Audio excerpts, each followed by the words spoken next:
மதுரை கோப்புதூரில் உள்ள அம்மா உணவகத்தை நேரில் பார்வையிட்டு ஆய்வு செய்த பின் அதிமுக மருத்துவ அணி இணை செயலாளர் டாக்டர் ப. சரவணன் செய்தியாளர்களிடம் இவ்வாறு கூறினார்.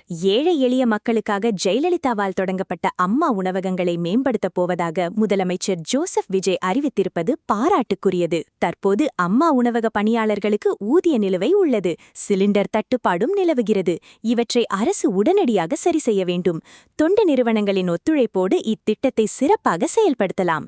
திமுக அதிமுக ஆகிய இரு கட்சிகளின் நல்ல மக்கள் நலத்திட்டங்களையும் முதலமைச்சர் விஜய் தொடர்ந்து செயல்படுத்த வேண்டும். பிற மாநிலங்களில் சினிமா நடிகர்கள் சாதிக்க முடியாததை தமிழகத்தில் விஜய் ஒரே தேர்தலில் சாதித்து காட்டியுள்ளார்.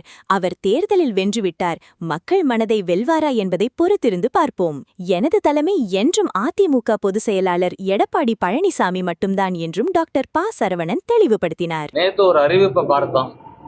தமிழ்நாடு மாநில முதலமைச்சர் திரு ஜோசப் விஜய் அவர்கள் அம்மா உணவகம் திரும்ப செயல்படும் அப்படின்னு சென்னை பெருநகரம் சரி மற்ற தமிழ்நாடு முழுவதும் ஒரு 620 அம்மா உணவகங்கள் செயல்படும். அங்கே சரியான உணவு தரணும், குவாலிட்டியான உணவு தரணும் அப்படின்னு சொல்லி அவர் கொடுத்துருக்கக்கூடிய ஒரு அறிவிப்பை பார்த்தோம். அதனால் 2013 பிப்ரவரி 19 மாண்புமிகு புரட்சித் தலைவி அம்மா அவர்களால் தொடங்கப்பட்ட ஒரு உன்னதமான ஒரு திட்டம். நம்மளே பார்த்துருக்கோம். நம்முடைய பிறந்த நாளாக இருக்கட்டும், ஏதோ நம்ம வீட்டில் ஒரு நல்ல நிகழ்வு இருந்தால் நம்ம முதல்ல செய்யக்கூடியது அன்னதானம் தான் செய்வோம். அந்த மாதிரி இதிகாச காலங்கள்லேருந்து இன்று வரை தானத்தில் சிறந்ததாக அன்னதானம் இருந்துக்கிட்டே இருந்தது.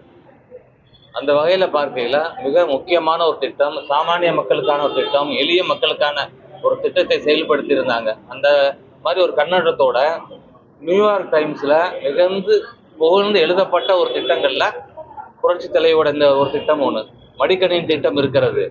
இன்னும் ரெயின் வாட்டர் ஹார்வெஸ்டிங்க்கு அவங்க கொடுத்துருந்த அந்த திட்டமெல்லாம் வெளிநாட்டில் புகழப்பட்ட ஒரு திட்டங்கள்.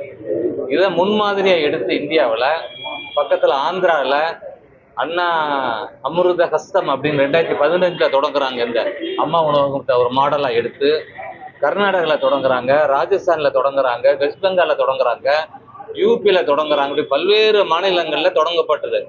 ஆனால் இதுக்கெல்லாம் முன்னோடியாக திகழ்ந்தது அதிமுகவுடைய அன்றைய பொதுச் செயலாளர், தமிழ்நாடே கொண்டாடிய, தமிழ்நாடை மிக சிறப்பாக கவர்னன்ஸ் ஆட்சி பண்ணிய புரட்சி தலைவி அம்மா அவர்கள் காலத்தில் கொண்டு வரப்பட்ட திட்டம். அவங்க காலத்துக்கு பிறகு கழகத்தினுடைய பொதுச் செயலாளர் ஐயா எடப்பாடி அவர்களால தொடர்ந்து அவருடைய ஆட்சி காலத்தில், அதுவும் கொரோனா போன்ற ஒரு கடுமையான பேரழிவு வந்த காலத்தில் கூட அந்த சிரமத்திலேயும் மிக சிறப்பாக செயல்படுத்தப்பட்ட திட்டங்கள்ல அம்மா உணவக திட்டம் ஒன்று.